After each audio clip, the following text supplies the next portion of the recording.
Alright, let's get this on in. And it never hurts to, it's a lot easier to, of course, get this tightly compacted and done in when it is on the actual table. So, let's say that, oh no, I've finished with my yarn. I haven't. But what I would do to tie this off is I would then go under, over a couple of times. I would suggest tying your knot not on the very end string, but on one of the next three. Not in the very center, but if you have to do that, you have to do that.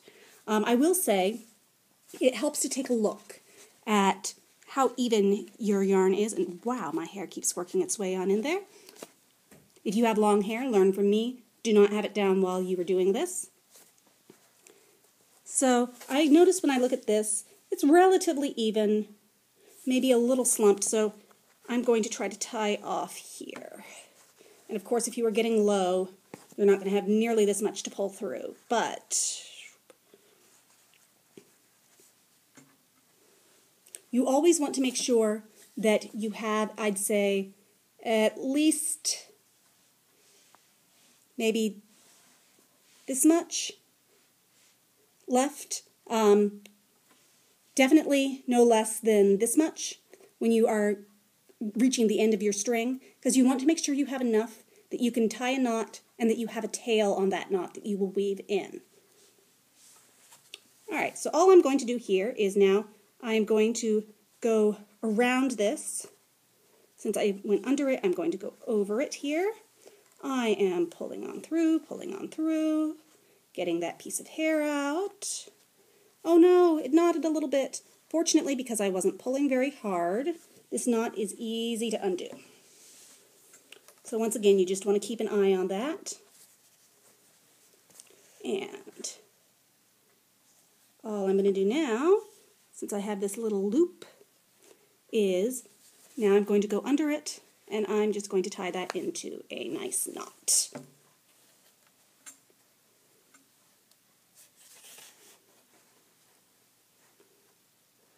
And you see, just a regular knot there. I'm going to gently but firmly press this on down, and I'm going to once again try to tie this so that it falls in between. So you'll see it's pretty much exactly like when you first tied on. Okay, Miss Sarah, you say. And then, of course, you cut it off, you knit it on in, continuing in the under-over pattern. And then when you cast back on again, you would start by going over-under rather than under-over, just to tie the knot, and then you'll go back around with the under-over.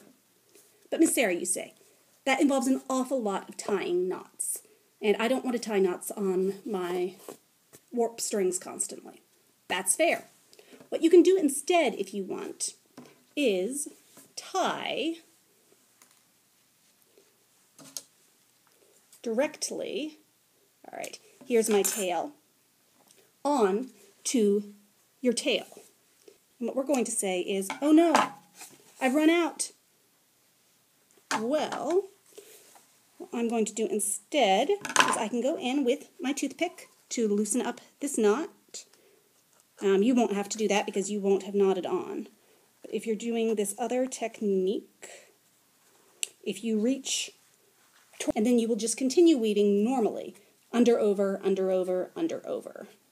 And let me show you how that will look.